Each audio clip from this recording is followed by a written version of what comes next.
다인경제 이승조 대표님 모셔봅니다. 안녕하십니까? 네, 안녕하세요. 네, 안녕하세요. 오늘 시장만 일단 보면 코스피 시총 상위 종목 위주의 상승세가 좀 눈에 띄는 시장이었는데 보니까 1위부터 7위까지가 전부 다 빨간불이었거든요. 그거에 비하면 또 어떤 지수 전체 숫자는 좀 아쉽기도 하는 것 같고 어떻습니까? 오늘 시장 어떻게 보셨어요?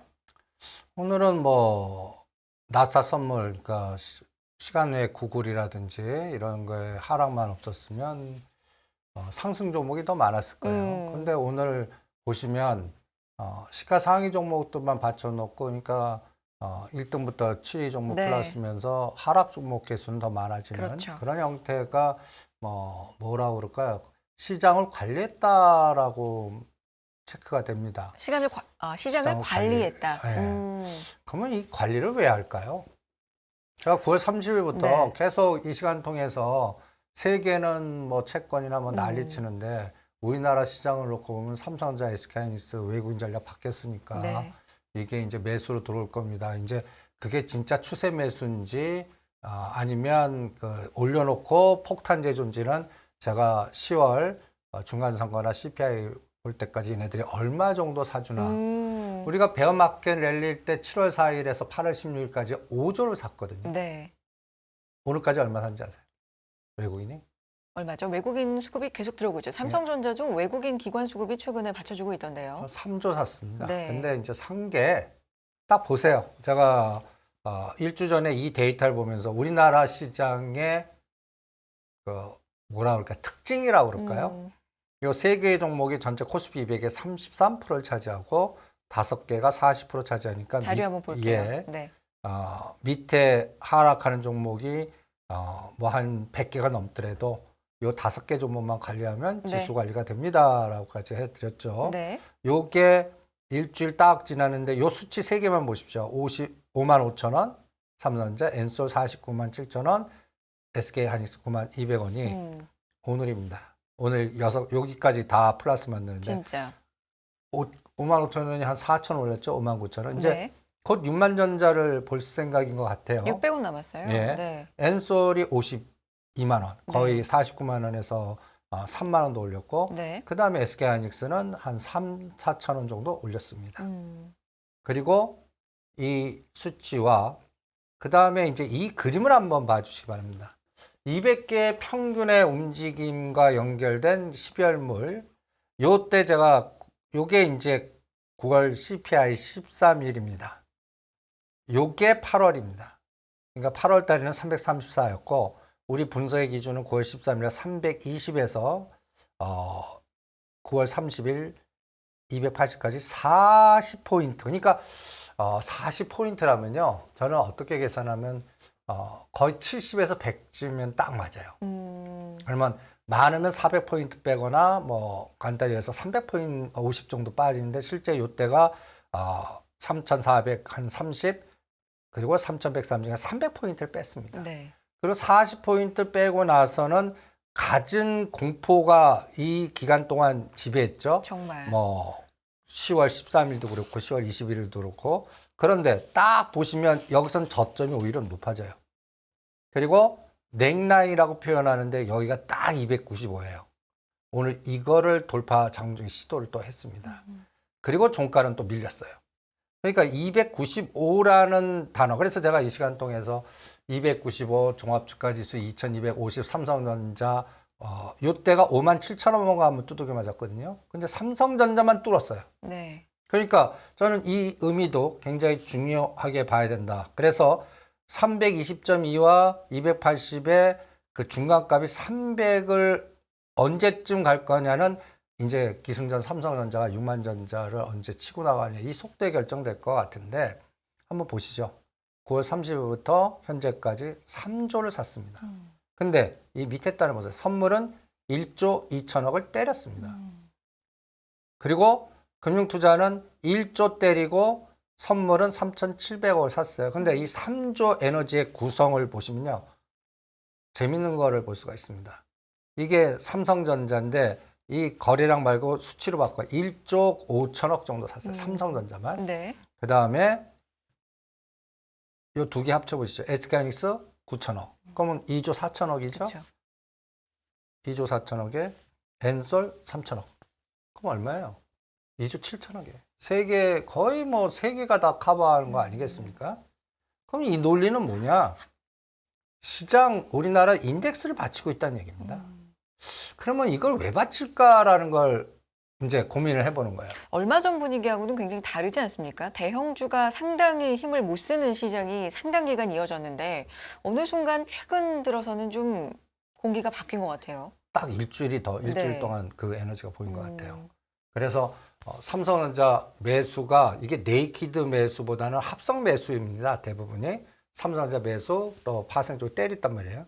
그러면 우리가 9월 7일, 8일 날 현대차 같이 추석 전에 5천억 산 거 갖고 이제 현대차를 때리면서 선물 매도 친 거를 극대화시 이 작업이 지금 또 하고 있는 건지 아니면 이게 추세 전환인지를 저는 날짜 10월 1일 이제 75bp 하겠죠. 이제는 또 금리 속도니까 이번에 75bp 하고 뭐 12월 달에 50bp 하면 미국 시장은 환호를 해줄 거예요. 그 가능성이 점점 좀 높아지고 있는 것 같아요. 목소리가. 나는 그 가능성은 이미 같다고 봐요. 네. 그런데 개별 실적에 따라 출렁거림이 있겠죠. 그러니까 오늘 시장의 미국 시장의 하락은 그냥 개별 기업의 컨센서스의 악재. 뭐 구글이나 알파벳, 마이크로소프트 네. 뭐 이런 것들이요. 네. 그럼 어떤 거는 또 좋을 때도 있을 거고. 근데 가장 중요한 거는 10년짜리 국고채가 급락을 하고 있다는 거. 그다음에 114, 113 공포를 줬던 달러 인덱스가 지금 110에 와 있다는 거. 이게 이제 뭔가 이 부분에 뭐 상승 나스닥을 주가 올릴 수 있는 모멘텀을 줄 것 같은데 이게 엎어치기 들어가느냐? 저는 여기서 관건이 있을 거라고 봅니다. 그래서 계속 추적을 할 건데 그래서 선물 파생 시장한테 물어보겠습니다. 그러니까 전번 시간에 이제 285에서 295까지 돌파하나 보라고 했는데 이제 돌파를 했습니다. 제가 선물 지수로 이번 9월 3일 저점에서 3%를 추세 전환선이라고 생각합니다. 288.4니까 이건 뚫었어요. 그리고 7%가 대세 결정 라인이라고 제가 표현을 합니다. 이게 이제 딱 300입니다. 그럼 5포인트 남았어요. 네. 이 5포인트 에너지의 대세가 결정될 건데 이거를 이제 딱 보시면 295 넥라인을 300을 돌파하기 위해서는 아까 얘기한 대로 기승전, 삼성전자 요 세 개가 제가 가격대를 얘기해 볼게요. 네. 삼성전자 62,000 8월 16 고점을 뚫어주는 에너지나 모멘텀이 나와야 됩니다. 그게 얼마라고요? 62,500원. 62,500원. SK 하이닉스는 104,000원을 뚫어주는 에너지가 나와야 됩니다. 네. 그럼 그리고 엔솔은 이제는 50만 원을 깨면 안 됩니다. 그리고 55만 원 가는 방향이 나와주면 지금 얘기하는 선물 지수로 한 300에서 305까지 가고 종합주가 지수 300이 환산 지수가 얼마인지 아시냐면 2,300 정도 됩니다. 네. 그리고 305는 2,350 정도 됩니다. 그러면 제가 지금 쭉 얘기하는 거 보면 간단히 얘기해서 주변주를 무시하는 전략이에요. 딱 대장만 우리나라 시장을 대표하는 인덱스의 결정권을 있는 5개 종목을 딱 잡고 땡기고 네. 그러면 오히려 그 희생양이 주변으로 지금 확산되는. 그러니까 저번 주에 우리가 시스템 반도체 강조해 드렸던 게 오늘 차익 매물이 나온 게 이 부분 영향도 굉장히 크다고 봅니다. 뭐 칩셋 미디어나 AD 테크놀로지는 오늘 장중 18,000원에서 2,000원을 흔들어 버리거든요. 네. 그러니까 이런 변동성이 이제 롱숏이 여기서도 나오고 있다는 얘기죠. IT에서 대장. 그러니까 삼성전자 SK까지 땡길 때 먼저 갔던 AD 테크놀로지, SNS 텍, 뭐 칩셋 미디어의 차익 매물이 나오는. 그러면 이제는 어떤 그림이 나와줘야 돼요? 같이 가줘야 됩니다. 같이. 그러면 시장이 정말 가는 건데. 네. 그리고 가장 중요한 하단에 있는 종목이 돌아서야 됩니다. 네. 그게 뭘까요? 저는 자동차라고 봅니다. 기아하고 현대차요. 그래서 이럴 때 제가 요 그림 이제 이거는 초보자는 이해가 잘 안 가실 겁니다. 여기를 한번 보시죠. 9월 28일 날 미결제 약정이 36만 개로 피크를 찍었습니다. 이때가 선물 코스가 284 평균 단가였고요. 그러면 여러분들 이때 미결제가 청산 마이너스 파란색은 줄어든다는 얘기입니다. 그러니까 36만 개가 청산되면서 시장이 이때가 이제 어떤 논리냐면 삼성전자 SK하이닉스 사는데 다른 인덱스를 매도하면서 시장을 죽여서 선물을 급락을 시켰던 에너지가 여기서 이제 공격이 들어갔는데 여기서 삼성전자 SK하이닉스만 막아낸 거예요. 그리고 여기에 희생양이 기아니, 현대차니 주변 종목들 그리고 그 사이에 또 채권 문제나 또 주변 악재 나오면 빌려다가 때려서 지금 뭐 네이버, 카카오, 현대건설, 한전기술 뭐 이런 종목들이 같이 급락을 하는 10월 13일까지입니다. 10월 14일까지. 그러면서 이때 미결제 약정이 33만 개입니다. 그 이후로 33만 개를 깨질 않아요. 깨지 않는데 이때 13일에 기억나시죠? CPI 놓고 시간 내에 급락했다 네, 탁 네. 돌리는 이때 시간 내에서 한 278까지 뺐다가 종가로 급등해버리는 그런 과정에서 평균 단가를 15포인트 정도 올려놓은 상태인데 미결제가 줄어들지 않습니다. 네. 교체 매매가 이루어지고 있다는 얘기예요, 이게. 그러니까 하방을 본 세력과 상방을 본 세력이 충돌을 해서 포지션 청산을 하고 새로운 에너지가 들어왔는데 딱 시가 상위 종목도 핵심 IT만 딱 잡아놓은 꼴이 되고 그러니까 2차 전지에 삼성, SDI, 엔솔 이런 쪽하고요. 그다음에 삼성전자, SK하이닉스 이런 쪽만 딱 잡아놓고 지수를 관리했다는 얘기예요. 그러면 그리고 현대차, 기아가 네. 신저점을 낸 겁니다. 그러니까요. 그러면 이게 올라가려면 어떻게 돼요? 이걸 엎어치면 시장은 공격당하는 거고요. 삼성전자. 이거 땡기면서 이제 기아, 현대차를 땡겨주거나 아니면 주변의 밑에 단에 있는 종목들의 종목 상승률이 높아지면서 비차익 쪽에서 매수가 들어오고 현물에서 매수 들어오는 상태가 나와야겠죠. 그게 앞으로 11월 2일까지 네. 이 장을 결정할 것 같아요. 그래서 저는 시장을 볼 때 여러분들이 이제 매크로 분석은 다양한 분들 통해서 들으실 겁니다. 제가 여러분들한테 전략화시키는 시나리오는 간단히 얘기해서 생물학과 화학의 그 흐름이라고 한번 생각을 해 주십시오. 우리 시장을 간단히 예를 들어서 이 복잡계 학문인데 이 종목과 종목 간에 생각이 연결이 돼서 이 분자 운동 같죠. 네? 이 사고가 종목, 그러니까 이 단어를 종목으로 바꿔보는 거예요. 단어를요? 어떤 네. 단어를? 분자 운동이라는 그가 힘 에너지 작동해서 요동을 치고 네. 거기가 이제 입자가 파동이 되면서 심지어는 어려운 얘기로는 양자 요동을 치어서 거기서 보이지 않는 끌기에 의해서 어떤 쪽은 상방으로 가고 어떤 쪽은 하방하면서 어떤 패턴을 만들고 구조화시키면서 열을 만든다. 아, 상당히 어려운데요. 이게 이제 그 분자 운동의 화학적 반응이나 생물학 화학적 사고거든요. 그러게요. 과학에서 들었던. 예, 이걸 주식으로 바꿔보는 거예요. 경제 논리로. 그러면 사람의 생각이 어떤 종목에 들어가서 이 종목을 때리는 쪽 에너지와 사는 에너지로 갔을 때 균형에 의해서 요동을 칠 거 아닙니까? 이거를 이제 저는 브라운 운동에 이렇게 밀집이 되는 에너지, 브라운, 뭔가 우리가 생각지도 않았던 어느 쪽으로 밀집이 돼가는 그 현상이 하나의 패턴을 만든다고 보거든요. 네. 그래서 이 패턴 속에 상방 에너지를 주는 쪽하고 하방 에너지를 주는 쪽에 구분을 해놓는 거예요. 그 맥점이 9월 30일부터 코스피 200 종목만 나눠보는 거예요. 네. 나눠봤습니다. 나눠봤어요. 9월 30일부터 현재까지 포스코케미칼, 삼성, SDI 2차 전지 딱 나오죠. 그리고 대한유화, 그 다음에 중국 그 화학 중간재, DB하이텍, SK하이닉스, 두산인프라코, 금호소비와 포스코홀딩스, 삼성전자 이런 종목들이 등장을 하는 겁니다. 이게 플러스 에너지로 요동을 치는 거고요. 이게 시간 단위당 계속 더 유입이 되고 보면 이 30이 한 달 지나선 이 30이 50, 60이 될 거라고 보는 거죠. 추세적인 에너지라면. 그리고 하락 쪽의 에너지는 카카오 시리즈.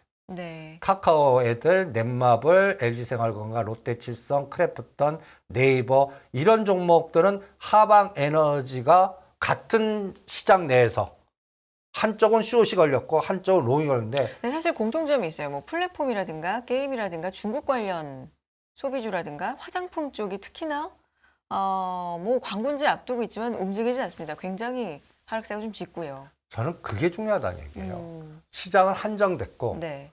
자금의 에너지는 갖다 해서 물길 따라서 들어오지 전체 시장을 덮는 에너지는 아니고 물길도 여러 가지 지나가면 우리가 생각지도 않았던 변수에 의해서 뭐 춘천 레고랜드라든지 그렇죠. 뭐 뭔가에 따라서 막히면 막힌 데를 따라서 흘러가는 쪽이 지금 현재 플러스 내는 쪽 보면 2차 전지, 네. 2차 전지 그다음에 삼성과 반도 중국과 미국이 대판 싸우는데 여기에 DB하이텍이라든지 SK 하이닉스라든지 이런 종목들이 왜 들어올까라는 걸 고민해 보는 거예요.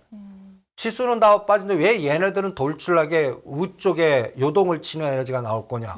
거기에는 보이지 않는 정보의 비대칭성도 있고 수급도 있을 거 아닙니까. 그래서 저는 현장 중심으로 우리가 모르는 정보의 비대칭성을 아는 에너지가 여기서 들어와서 나중에 삼척동단에 다 아는 수준일 때는 이 에너지는 끝난다.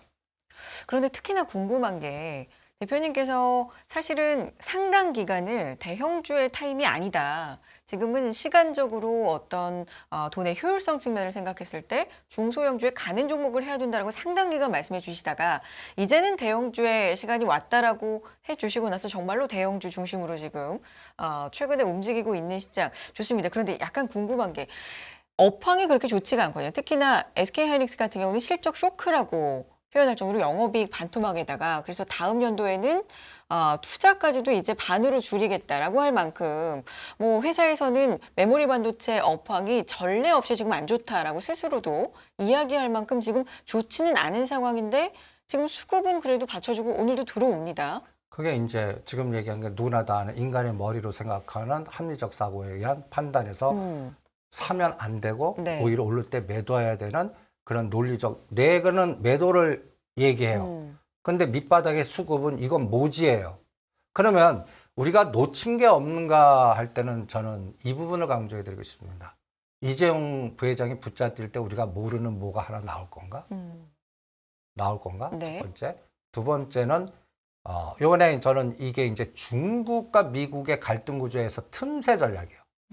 저는 삼성전자는 6만 전자를 볼 것 같아요.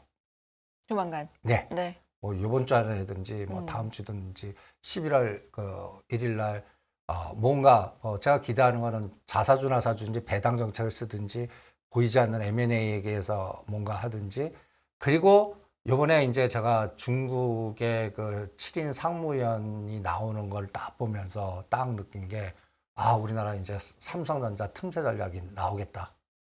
그게 왜냐면 이제 그 딱 보면서 그 시진핑 측근 세력으로 모든 에너지가 집중됐다는 얘기는 네. 저는 대만 숏, TSMC 숏이 거의 한 1년에서 3년간 들어갈 것 같다. 그럼 그 반사익이 누구냐? 삼성전자다라고 보는 거죠. 그래서 제가 삼성전자 구할말 때 이제 외국인들의 이제 거의 블랙록 비슷하게 중개 자금이 이제 들어올 겁니다라고 해서 이제 계속 들어와서 지금 벌써 1조 5천억 정도 들어왔는데 이게 우리가 인지하지 못하면서 5조 들어갈 때까지 들어오면 이제 사람들 마인드가 바뀔 거라고 봅니다. 그럼 5조 정도 여기서 4조 정도가 더 들어오면은 정확하게 얼마 정도 갈 수 있냐면 6만 7천 원에서 7만 원 정도 갈 수 있습니다. 그 수급의 에너지에 의해서요. 그러니까 그 에너지가 벌써 시작된 건지 거기에 이제 트리거가 있을 거 아니에요. 중간중간에. 그러면 1년 유예받았다는 부분 네. 그다음에 이제 미국이 계속 때리는 부분에서 틈새 전략으로 저는 이 시스템 반도체 쪽이요. 차량용 반도체. 그러니까 D램이라든지 그다음에 뭐 스마트폰 쪽은 아직까지 뭐 스마트폰이나 D램 쪽에 연결고리는 IT 종목들 뭐 주성 엔지니어링, 코리아 서킷 옛날에 작년에 따블랐던 종목들은 아직 바닥에서 움직이질 않아요. 근데 최근에 급등한 종목들 보면 SNS텍, 칩스 엔미디어 그리고 DB하이텍 같은 거 보면 이게 다 시스템 설계 8인치 DBH텍은. 그러면 이게 또 무슨 생각이 드냐면 차량용 반도체 그동안 그 여러 가지의 그 딜레마가 있지 않습니까? 막혔던 부분이라든지. 근데 그래서 제 후배한테 이쪽 가는 애들 아예 탐방을 좀 가보라고 그랬습니다. 기업에. DBH텍을요. 네. 직접 좀 들여다보고 와라 좀. 우리 현장주에서 가서 수희한테 찔러보기도 하고 공장 뭐 차가 왔다 갔다 하기도 하는지 뭐 여러 가지 상황이 어떤지 갔다 와서 보고 봤는데 공장 100% 풀가동에도 모자른대요. 그럼 그 현상이 왜냐 했더니 지금 막혔지 않습니까? 그래서 지금 그 독일이나 이런 쪽에 그 해외로 나가야 되는데 못 나가면서 아직까지 부품 따위 모자라서 집어넣지 못한 그게 다 8인치 관련된 DBH텍 그 부분이 여러분들 구글로 해도 확인이 됐을 수 있을 거예요. 그 벤츠 공장 주변에 그 전용 비행장이나 이런데 차량으로 꽉 찼어요. 그게 이제 하나의 앞으로의 DBH텍이 얼마까지 커지는지의 에너지고 첫 번째. 그 다음이 두 번째가 이 차량용 반도체 삼성그룹도 이제는 D램 부분은 기득권이 있는데 이제 경지 막 싸우는 네. 거하고 노이즈가 많을 거 아닙니까? 네. 그러면 이걸 풀어나가는 걸 가전으로 풀어나갈 수도 없을 것 같아요.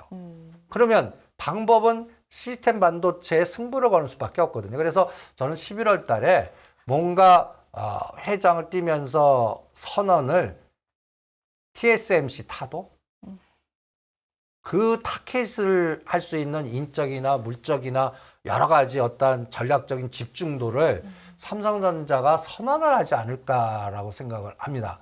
그러면 거기에서 한 계단이 뛸 수가 있는 거죠. 네. 그게 이제 6만 전자에서 7만 전자 그 사이를 튀는데 수급이 들어오느냐. 그래서 지금 제가 이 전략이 틀리는 거는 이제 현대차 같이 되는 거예요. 하루에 300에서 500만 주의 삼성전자 공격적 매도가 나오면 제가 의사결정을 바꾸겠습니다. 그런데 그렇지 않고 삼성전자, SK하이닉스의 매수가 지속적으로 들어왔다. 그러면 이거는 시장 순응 전략으로 가야 되지 않을까라고 봅니다. 지금도 지금 들어오고 있는데 지속이라는 건 어느 정도 기준을 보면 될까요? 5조. 5조. 한 박스를 우리는 5조에서 줄어 베어마크를 랠리 때 7월에서 8월 16일 정확하게 5조 찍고 죽었습니다. 그러면 오늘 삼성전자를 얘네들이 얼마 들어온지 아십니까? 500만 주 들어왔어요. 이 500만 단이라는 건 쉽지가 않아요. 네. 그리고 오늘 가장 중요한 건 비차익에서 4천만 주 들어왔습니다. 여러분들 비차익 매수가 하루에 4천만 주 들어온 거 찾아보세요. 없었어요. 근데 하루에 4천만 주 오늘 들어왔어요. 그러면 그 중에서는 네이키드 삼성전자 매수도 있다는 얘기예요. 네. 그러니까 합성 매수뿐만 아니라 네이키드 매수가 들어왔다라는 것도 한번 체크하시고 이 300만 주, 80만 주, 500만 주, 이 5만 9천 원 뛸 때 500만 주 이거 나쁘게 보면 오늘 상투예요. 나쁘게 보면. 네네. 대충 합성해서 이제 최대치를 찍었구나. 그래서 이제부터는 스위칭 할 거야. 그런데 이 전략이 아니고 추세적으로 계속 돌아. 그러면 이건 인정을 해야 돼요. 그래서 지금 딱 마디에 딱 들어온 것 같아요. 여기서 어떻게 가느냐에 예. 따라서 향후 방향성까지도. 예. 그 다음에 이제 현대차 기아예요. 현대차 기아는 정말 이게 사실 전기차 전용 공장 첫 소식도 지금 있거든요. 조지아에. 근데 이게 양산이 2025년이니까 아직 2년 넘는 거의 3년에 가까운 시간이 지금 있어서 인플레이션 감축법에 의한 뭐 그 시간들을 또 어떻게 버티느냐 뭐 여러 가지 문제들도 있고 뭐 수급적인 것도 있고 지금 주가가 이렇습니다. 그래서 네. 지금 DBH텍의 반사이익도 지금 그거예요. 쳐봤자 2027년 가야 되거든요. 그렇죠. 그럼 그 기간 동안에 협력밖에 안 돼요. 그러니까 이제 이 부분에서 이제 DB하이텍이나 칩셋미디어나 SN 이런 쪽이 풀어나가 줄 것 같고 이게 삼성전자와 현대차의 협업이 이제 나오나 보겠고 조지아 공장 하니까 이제 오늘은 두산인프라코어라든지 맞아요. 현대건설기가 확 치고 급증했죠. 올라오는 게 네. 그런 쪽. 여기는 또 우크라이나 재건하고도 같이 또 엮이니까 네. 끌개들이 나온 것들이 에너지를 주는 거예요. 그런데 아직 못 가고 있는 게 왼수 같은 기아나 현대차입니다. 우리나라를 대표하는. 그러면 이것도 우리 파생적 시각으로 한번 접근해 봐요. 현대차 보시죠. 정확하게 9월 7, 8일 전에 20만 원 쌍봉 찌고 지금 26일 동안 이렇게 험악하게 빼고 있습니다. 네. 그리고 6, 7월 달 저점도 깼어요. 그럼 가격대로 16만 원입니다. 네네. 16만 원. 그 다음에 기아는 6만 4천 원까지 뺐어요. 저렇게 저점이 계속 나와요. 네. 요새는 세타인지 마이너스 또 대손 충당금 뭐 그러니까 자동차를 보는 그 입장에서는 사고 싶은 마음이 없고 오히려 손절해야 됩니까라고 고민되게 하는. 그렇죠. 그런데 여러분들이 이걸 매도자의 시각, 대주주의 시각으로 한번 보면 대손 충당금을 지금 깐다고 그러면 단기적으로는 악재지만요. 우리가 장기적인 플랜을 보면 언제 대손 충당금 한번 왕창 깠죠? 기억 안 나세요? 정의성 회장님이 부자 뜰 때. 아하. 부자에서 회장 뜰 때 네. 그때 실적 좋은 걸 대손 충당으로 조 단위로 까버렸어요. 그래서 그것 때문에 주가 빠졌는데 그때 지나서 저점 찍고 어마무시하게 급등했어요. 단기적인은 마이너스인데 대선 충당금을 의사결정을 했다는 거는 대주주 입장에서는 이제 이때 털어갖고 다른 설계를 하겠다는 얘기예요. 지금 대선 충당금을 깔 수 있을 정도, 그건 나쁘게 보면 오죽 나빴으면 지금 대선 충당금을 그러게요. 까네. 이게 네, 부정적 네, 시각인 네. 거고. 아니 지금 상태에서 대선 충당금 좀 까도 까? 그러면 얘네들이 뭔 그러니까 자신감 갖고 이걸 까지? 지금 이 상태가 언제 스위칭 될려나?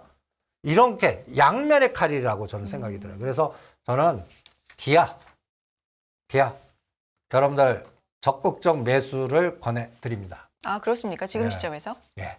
또 한 12월 말이나 연초 되면 여기가 이제 8만 원 가는 우리 이래서 대선 충당금 까고 그 다음에 다음 그림에서 모빌리티라든지 여러 가지 연골고리 이런 그림이 나왔구나. 여기서 이제 끌개는 두 가지가 있습니다. 러시아 시장이 열리든지 아니면 테슬라가 급등하는 파동이 나오든지. 그럼 테슬라하고 전기차, 조지아, 그 다음에 애플카, 현대차, 기아 요렇게 끌고서 한번 지금은 이제 죽입니다. 네. 그러면 이제 현대차 매도 기관들이 합성 매수가 들어가는 거예요. 개별. 그러면 이제는 어떤 논리가 나올까요? 현대차 땡기면서 매수한 파생을 올릴 때가 됐어요. 우리가 추석 전에 정반대 시각이죠. 5천억 산 거 엎어치기 들어갈 겁니다. 지금은 오히려 사놓은 거 땡겨서 선물 밑에 하단의 수익을 극대화시키는 위치가 왔습니다. 오히려 6만 원 달에 사서 8만 원. 현대차는 16만 원이나 그거 살짝 깰 수 있어요. 15만 원. 근데 20만 원. 그 이상은 아직 안 봅니다. 그런 롱숏의 하단은 온 것 같아요. 근데 거기서 이제 끌개가 중요하거든요. 끌개가 저는 차량용 반도체하고 모빌리티에서 나오나 볼래요. 그래서 오히려 현대차 기아는 이제 롱숏을 보지만 뭘 보려고 그러면 현대 오토 에버, 네. 현대 위아, 그게 부품단이요. 모빌리티, 그 다음에 현대 로템은 이제 방산에서 모빌리티 쪽, 뭐 요렇게 트램 요런 걸로 좀 이동해서 한번 보시는 전략이 어떤가. 그래서 지금 딱 맥점에 들어온 것 같아요. 차가요? 아니면 전반적인 전반적인 시장이? 예. 그냥 여기서 100포인트 더 치고 나가냐. 네. 또 박스 2150까지 흔들어서 가느냐. 요거에 딱 맥점이 295, 삼성전자 57,000원. 삼성전자만 뚫었어요. 그러면 이제 전체 지수가 뚫어주면 이제는 100포인트 2305, 2350 부러지는 텐데 그러려면 뭐예요? 지금 현대차 기아가 스위칭 되든지 아니면 밑에 단에서 뭔가 에너지가 나오든지 아니면 환율이 갖다 해서 네. 매크로에서 도와줘야 돼요. 그러면 그 매크로적인 게 이제 다음 주 지나면서 굉장히 많이 결정이 되지 않습니까? 뭐 금리도 마찬가지고요. 저는 매크로가 도와줄 걸로 봅니다.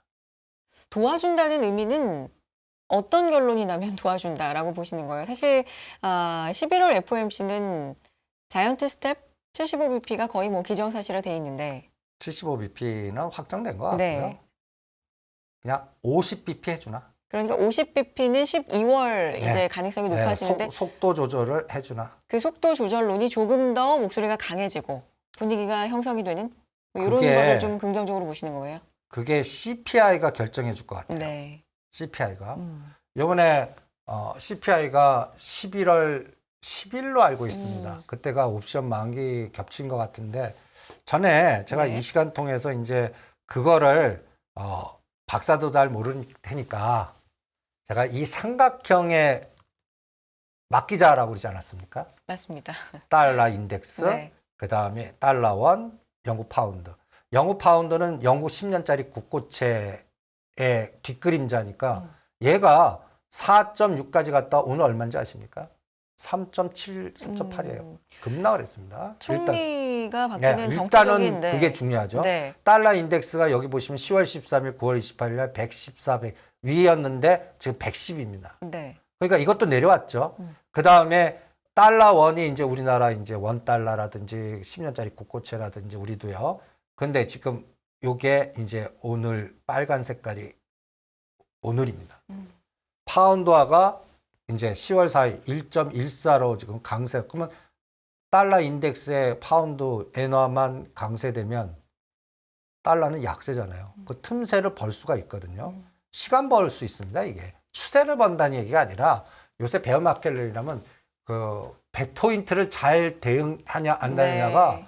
그 타이밍이나 수익률 싸움에 어마무시한 차이를 주는 거거든요. 여기서 2350 갔다가 배팅했는데 2150 갔다 2000 이거 하면 6개월 타임 놓치는 거예요. 그런데 여기서 성공했는데 성공했어요. 그러면 확인하고 매수하는 사람이 꼭지 잡아주는 거고 우리는 잘 팔고 나올 수 있는. 왜냐하면 추세 전환은 아니거든요. 그러니까 11월, 12월 2달 동안 싸움에서 저는 이 인덱스에서의 그 변화가 굉장히 중요한데 일단 저는 CPI가 이번에 주택가 가격이라든지 다른 것들 후행적 지표가 좀 꺾이는 거 보고 이번에는 진짜 뭔가 7.9나 8.1 보겠다.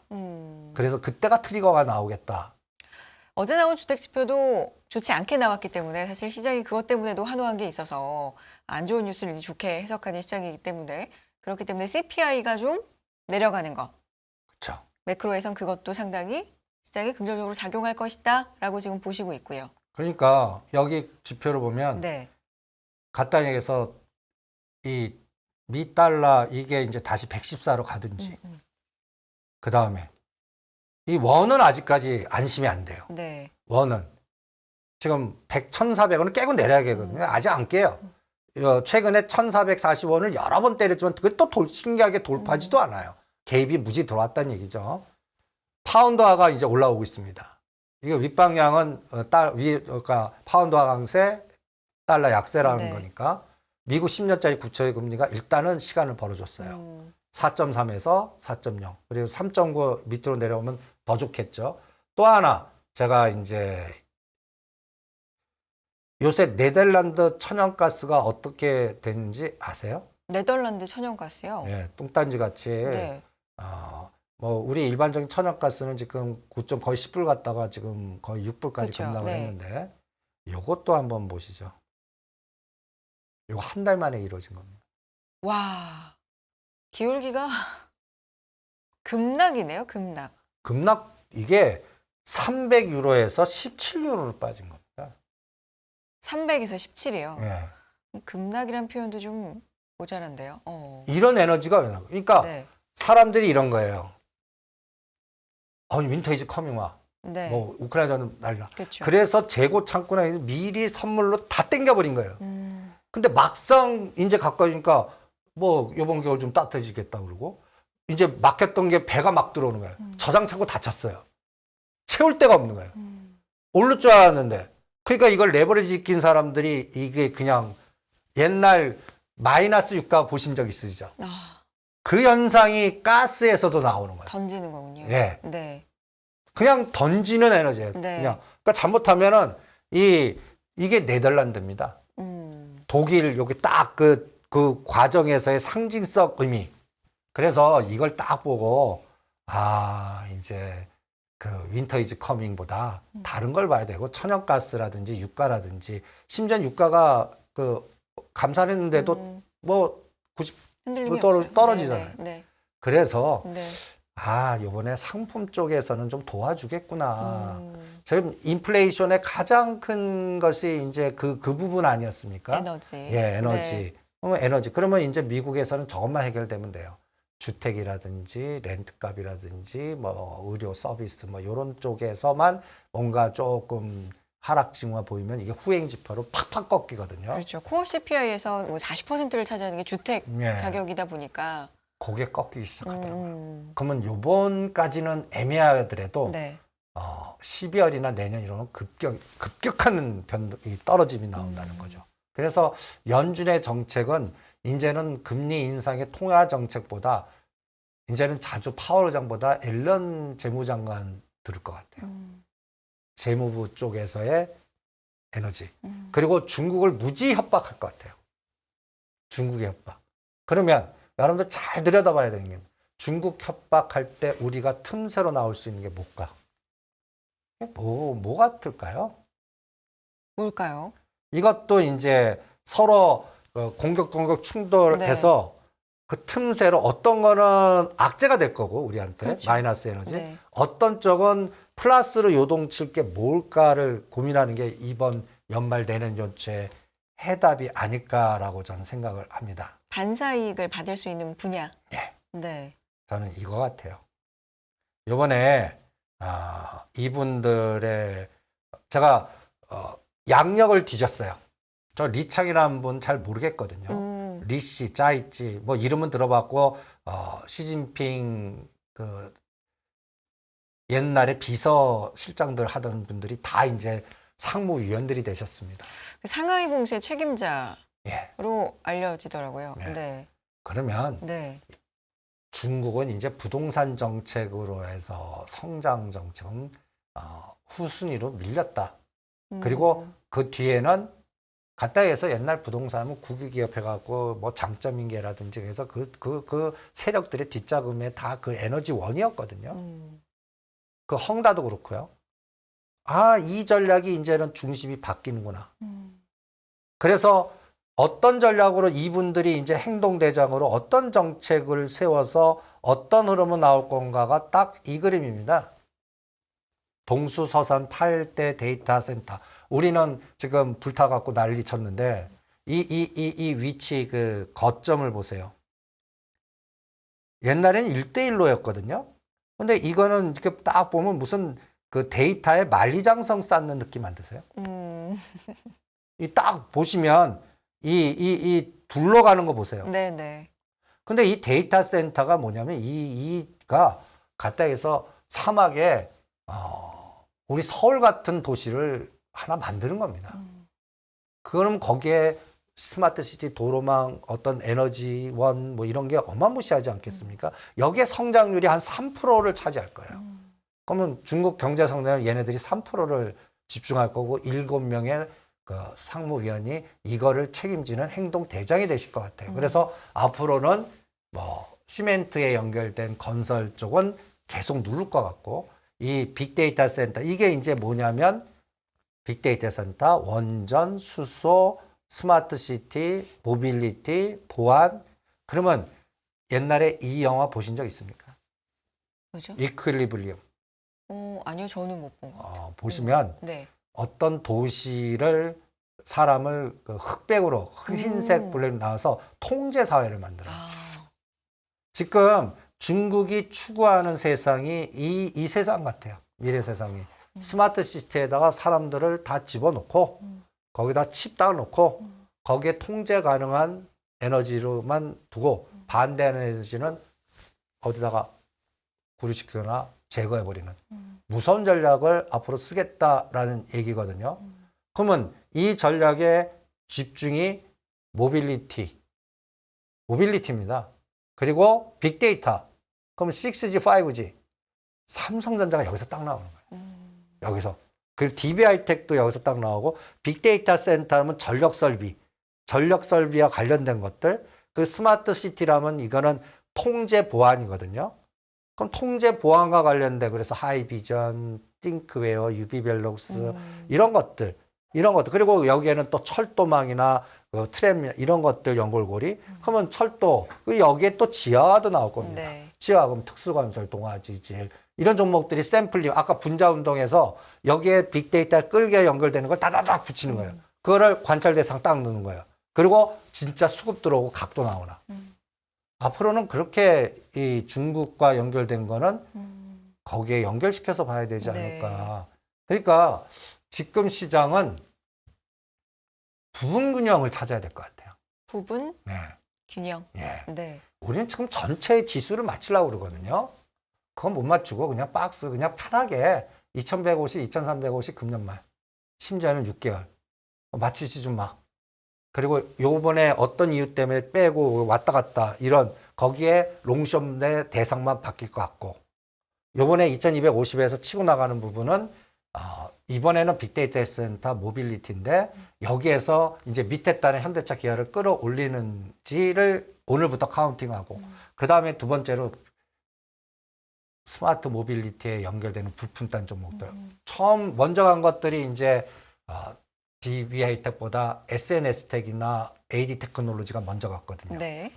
그런데 여러분들 AD 테크놀로지에 오늘 굉장히 많은 변동이 있었습니다. 한번 이 그림을 한번 보시죠. 지난주에도 급등을. 이거 벌써 네. 12,000원에서 18,000원만 가면 뚜둑에 맞아요. 네. 그럼 벌써 이 에너지가 벌써 나온 종목입니다. 이 종목은 벌써 9월 달부터 한 단계 올리고 눌림목 주고 지금 바닥에서는 거의 30에서 50% 에너지. 근데 18,000원만 가면 죽여요. 이거 왜 그럴까요? 이거 그래프 보면 이해 못 하십니다. 딱 해답이 뭐냐면요. 이겁니다. 전환사채 조정. 지금 13,000원으로 조정돼. 옛날에 16,000원이었거든요. 그런데 이게 13,000원으로 조정되고, 그리고 나서 이 전환사채, 3호 전환사채의 에너지가 16,000원만 오면 땡겨주고, 그러니까 대충 13,000~14,000원짜리를 여기서 관리하고 있다는 느낌이 듭니다. 그럼 관리가 끝난 다음에 땡기면 뭐가 결정할 것 같냐면 DB하이텍이라든지 삼성전자가 더 치고 나갈 때, 그때 이게 치고 나가지 않을까, 이런 생각이 딱 들거든요. 그래서 여러분들이 갖고 있는 시스템 반도체나 어떤 종목일 때도 반드시 얘가 전환사채가 있는지, 희석화시킬 게 있는지 그걸 들여다봐야 전체적인 에너지나 수급을 얘네들 대주주의 그 변동성에 당하지 않을 수가 있고 이용할 수가 있고요. 그리고 분집 현상은 그쪽이 계속 나올 것 같습니다. 그래서 앞으로는 저는 DB하이텍을 굉장히 중요하게 볼 거예요. 삼성전자, DB하이텍. 그래서 DB하이텍이 진짜 그러면 느낌이 어떻게 되냐면 현대차를 차를 주문했어요. 아직 1년 걸립니다. 예. 네. 이게 한 달 안에 주겠습니다. 그때 DB하이텍 팔래요. 요 시차가 저는 앞으로 제가 툭 던졌지만 네. 이게 앞으로 시스템 반도체, 차력 반도체 8인치 이거를 결정하고 삼성전자 이걸 결정하는 타임의 감각일 거라고 봅니다. 어떻게 보면 수요 공급. 네, 현장한테 물어보는 네. 거죠. 아직은 멀어요. 네. 근데 이제 쌓아놓은 공에 쌓아놓은 거 다 풀려나가고 이제는 바로 줄 수가 있는 세상이 됐을 때는 이미 주가는 이미 다 반영되지 않았을까. 근데 아직은 아니다라는. 지금 주문해 보세요. 네. 아직도 그냥 뭐 엄청나게 오래 걸린다고 그러죠. 근데 이게 이제 한 2주 안에 받을 수 있습니다. 그러면 DB하이텍 팔아야겠구나. 뭐 이런 논리로 그러면 그쪽에 연결된 종목은 같이 움직이지 않을까. 네. 그리고 여기에서 이제 확산이 된다면 아까 동수사산에서 이제 그 모빌리티나 보안이나 그러면 하이비전이나 유비벨록스나 띵크웨어는 다 갖다 얘기해서 3D, 모빌리티, 빅데이터, 인공지능, AI 이런 것들을 다 학습시키는. 그리고 스마트 CTM은 이게 갖다 해서 이 CCTV 이게 어마무시해서 그 데이터를 읽을 수 있는 그런 시스템 플랫폼을 만들어야 되거든요. 그런 게 이제 또 하나의 큰 물주기가 되지 않겠나 이런 생각이 들 정도입니다. 그러니까 어떻습니까? 지금 쭉 이렇게 풀어보면. 오늘은 좀 그래도 긍정적인 방향으로 저는 좀 많이 들렸는데요. 아니 그러니까 근데 이게 베어마켓 랠리다 보니까 음. 사실 아주 장기적으로 장밋빛을 그리는 건 좀 경계를 해야 되는 시점이 아닐까 싶고요. 말씀하신 것처럼 뭐 100포인트 안에서의 우리가 대응을 하는 지금 그런 전략으로 받아들이면 좋지 않을까 싶어요. 그렇죠. 그 100포인트라면 시가상위 종목들은 7%에서 10% 먹기 게임이고요. 시가 20개 종목은요. 이미 바닥에 있는 현대차나 기아차는 거기에 2배, 15%나 20%. 이번에 SK하이닉스가 정확하게 20%짜리 에너지 주거든요. 그런 거를 노리는 거고 그거에 따라 중소형주는 곱하기 예를 들어서 10%로 15%면 3배 해주면 돼요. 다 3배에서 5배. 그럼 30에서 50% 에너지 종목을 찾아내는 거고. 그런 종목을 또 이미 딱 봤는데 50%가 넘어서 뭐 70% 갔어요. 하지 마야 돼요. 그런 시장이니까 여러분들이 그런 감각으로 그리고 물주기가 너무 들어오는 이게 작아요. 그러니까 이제 그 물주기에 연결된 것만 잘 잡는 포착하는 그 종목의 선구안이 있어야 되는데 이게 초보자 되시는 분이 있겠어요. 그래서 제가 될 수 있는 대로 제가 빅데이터로 느끼는 그 조사한 거를 여기서 계속 떠들어 드릴 겁니다. 그러면 어떤 거는 가고 어떤 건 안 갈 거예요. 그러니까 가는 쪽에 집중하시면 여러분들이 실전 매매하시는데 상당히 도움이 되실 겁니다. 그래서 최근에 이제 이런 상황 속에서 더 우리나라 좀 특수한 상황으로 뭐 글로벌적인 매크로는 계속해서 지금 체크를 하고 같이 가는 부분들도 많지만 우리나라는 또 레고랜드로 얘기가 되는 지금 PF발 신용경색이라든지 이런 문제 때문에 좀 더 불안한 감이 있거든요. 이런 부분은 물론 정부에서 돈을 풀고 어느 정도는 급한 불을 끈다라는 대책을 내놨습니다만 어떻게 보십니까? 그것도 미국 10년짜리 국채금리한테 물어볼래요. 그것 또한 예. 그래서 금리를 계속 자이언트 스텝 가면 더 문제 심각해질 겁니다. 근데 그쪽이 진정이 돼요. 그러면 문제는 심각하지만 터지지 않고 길게 늘어질 수 있는 시간을 벌 수가 있는 거죠. 저는 춘천 레고랜드라든지 이런 걸로 지금 제가 좋게 보는 현대건설이라든지 이런 것들이 같이 또 영향을 받지 않습니까? 그러니까 타이밍이 예를 들어서 건설주 타이밍은 이 춘천 레고랜드 10년짜리 이런 것들이 해결되기 전까지는 3개월이 늦어지겠구나. 그러니까 시차가 이번에 때리고 다시 사서 했는데 더 빠지면 원인이 채권적. 그러니까 채권을 건드린다는 얘기는요. 그렇죠. PF라든지 건설이나 모든 금융 시스템에 레버리지를 일으킬 수가 없어요. 그럼 건설회사가 지돈 갖고 이제 완전히 뭔가 시행업자들이 조합을 뭐 만들어서 갖다 얘기해서 자금조달 우리는 짓고 그걸 받는데 이제는 어떤 꼴이냐면 여기 시행 다 무너질 것 같으니까 건설회사 지네들 현금 동원해서 그걸 인수해버리는. 그러면 이게 안 돌아가잖아요. 나중에 시간 벌어가 그걸 분양해서 입주하는 걸 받아내는데 그 시차가 어떻게 돼요? 그러니까 이런 부분이 빨리 해결돼야 될 텐데 이건 또 정치권 싸움으로도 붙고 있으니까 쉽지 않을 것 같거든요. 그래서 이거를 확산시키는 거는 환율이 급등하거나 그러면 환율이 뭐 1,500원 가 이거는 10년째 국고채나 자이언트 스텝 연속하거나 또 세계적 뭔가 불안했다는 얘기죠. 그러면 우리는 이게 또 한 번 맞고 갑니다. 그런데 연준이 정책을 좀 바꾸고 10년짜리 국고채가 떨어지고 그러면서 환율이 1,400원께서 1,300원단 내려오고 CPI도 도와주면 위험하지만 한 3개월 시간 벌어주면 그러면 뭔가 그 안에 정부가 급한 거 끄고 또 자체 해결하면서 뭔가 시간을 벌 수 있지 않을까. 지금은 한 달 시간 버는 게 이 그쪽 세계에 자금 조달하는 사람들한테는 어마무시한 그거거든요. 지금 현재에서는 어떤 거는 거의 뭐 부도나 파산 직전까지 왔다고 봐야 돼요. 그런데 그거를 이제 연맹해 주는 거거든요. 근데 연맹이 이제 회생할 수 있는 수준이 나오려면 저는 10년짜리 국채 금리한테 물어보겠습니다. 그거는 뭐 뭐 하늘에 맡겨야죠. 뭐 네, 우리가 네. 결정한 걸 계속 추적을 하는 수밖에 없죠. 그래서 그 부분은 계속 10년짜리 국고채를 들여다보면서 그게 11월 2일하고 그래서 8일이 중요한 거예요. 그러니까 중간선거 결과로. 기준금리 결정 미국에서 네. FOMC 회의와 네. 또 중간선거가 굉장히 중요한 어떤 변곡점이 될 것이다. 라는 말씀이시고요. 짧게 요것도 한번 짚어볼까요? 원전 얘기, 원전 관련 아까 잠깐 언급을 해주셨는데 폴란드하고 우리하고 이제 계약이 거의 뭐 이제 목전에 있는데 그 원천 기술을 갖고 있다고 하는 웨이스팅하우스가 어떤 지재권에 대해서 조금 제동을 걸고 나섰는데 큰 영향은 없을까요?